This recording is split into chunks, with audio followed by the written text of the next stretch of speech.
Bismillahirrahmanirrahim. Assalamualaikum warahmatullahi wabarakatuh. Innal hamdalillah nahmaduhu wa nasta'inuhu wa nastaghfiruh wa na'udzu billahi min shururi anfusina wa min sayyiati a'malina. Wa may yudlil fala mudilla lahu wa may yudlil fala hadiya lahu. Asyhadu an la ilaha illallah wahdahu la syarika lahu wa asyhadu anna Muhammadan abduhu wa rasuluh.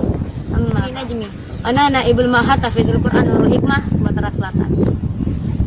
Puji dan syukur kita panjatkan atas kehadirat Allah Subhanahu wa taala yang telah memberikan kenikmatan kepada kita hamba-hambanya. Di antara kenikmatan yang telah Allah berikan kepada kita adalah kenikmatan iman, Islam dan ihsan. Salawat serta salam kita panjatkan kepada junjungan kita, Nabi besar baginda Nabi Muhammad sallallahu alaihi wasallam. Para hadirin Dewan Juri yang semoga dirahmati oleh Allah Subhanahu wa taala. Pidato yang akan saya sampaikan pada kesempatan kali ini berjudul Kemuliaan Al-Qur'an. Ya ayyuhal muslimin, ikhwan wa akhwati fillah rahimakumullah. Ketahuilah, ketika kita memperhatikan Al-Qur'an, semakin kita memperhatikan Al-Qur'an, maka semakin banyak manfaatnya bagi kita. Contoh, Ayatul Kursi yang hanya satu ayat. Rasulullah Shallallahu Alaihi Wasallam bersabda, barang siapa yang membaca Ayatul Kursi setelah sholat fardu, maka tidak ada penghalang baginya untuk masuk ke dalam surga. Itu hanya Ayatul Kursi. Bagaimana dengan seluruhnya juz 30? Bagaimana dengan seluruhnya suratul Baqarah? Jika satu ayat saja bisa menjamin seseorang untuk masuk ke dalam surga.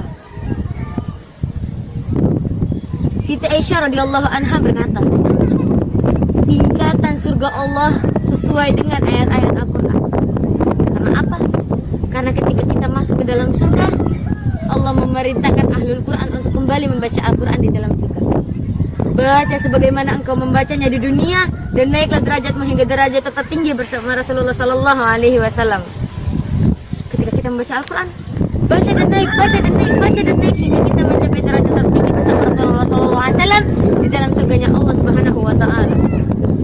Itu adalah kemuliaan Al-Quran, kemuliaan yang akan diberikan kepada ahlul Quran. Belum lagi dengan syafaat Al-Quran, belum lagi dengan anak penghafal Al-Quran yang akan memberikan mahkota kepada kedua orang tuanya di surga. Belum lagi ketika Al-Quran membantu kita ketika kita menghadapi sakaratul maut. Al-Quran menemani kita ketika kita berada di dalam kegelapan kubur. Al-Quran membantu kita ketika kita menghadapi malaikat mungkar dan nakir. Dan saat kita dibangkitkan dari kubur, Al-Quran membantu kita ketika kita sedang dihisab. Al-Quran membantu kita ketika kita melewati jembatan Siraj, hingga kita mencapai dan masuk ke dalam surga Allah Subhanahu wa taala. Dan ketika kita sudah masuk ke dalam surga, apa Al-Quran meninggalkan kita? Tidak. Al-Quran tidak meninggalkan kita. Tetapi Al-Quran membantu kita hingga kita mencapai derajat tertinggi bersama Rasulullah Sallallahu Alaihi Wasallam. Itu adalah kemuliaan Al-Quran. Yang kewajiban bagi kita hanya satu. Temanilah Al-Quran di dunia, niscaya Al-Quran akan menemani dan membantumu di dunia dan akhirat.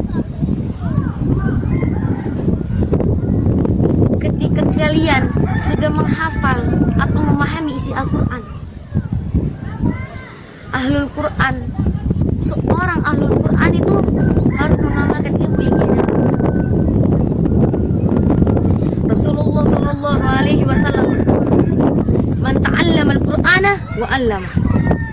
Sebaik-baik manusia di antara kalian adalah orang yang menghafalkan Al-Quran dan mengamalkan. Siapa yang tak mau menjadi orang yang mulia di sisi Rasulullah?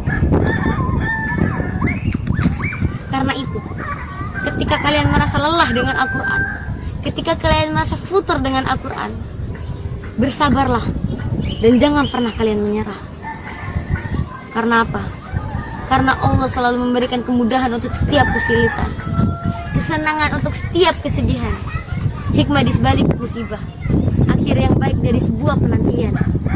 Mungkin tidak sekarang, tapi nanti ketika hati ikhlas menerima dengan segala ketetapannya. Karena Allah Maha tahu apa yang terbaik terbaik bagi hamba-hamba. Al-afwanu minni ala kulli khalaf. Wa jazakumullahu khairan wa barakallahu fikum. Assalamualaikum warahmatullahi wabarakatuh.